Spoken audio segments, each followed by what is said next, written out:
High, আমি মধু। আজকে tuition পড়তে যাচ্ছিলাম, তো আমি আমার ফ্রেন্ডের জন্য ওয়েট করছি, একসাথে ঢুকবো বলে।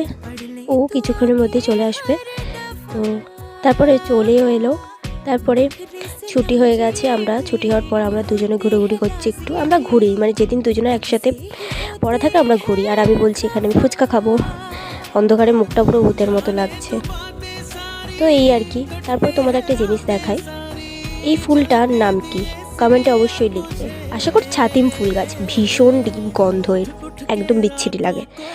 তারপরে আমরা রাস্তা ক্রস করে ওপারে যাব, আর ক্রস করার সময়ও মানে আমরা ভিডিও করছি। তো এই যে ওই জন্যই এটা বলা কাওয়া করে আমরা সবাই হাসছিলাম। আর ওপারে গিয়ে আমরা কিছু খাবো। তো ভুট্টা পেয়ে গেছি, তো ভুট্টাই খাবো। এই যে ভুট্টা। তারপর আমি বাড়ি চলে গেলাম, মা বলেছিল একটু সবজি নিতে, তো এই সবজিটা নিয়ে গেলাম। Like, comment, share and subscribe my channel.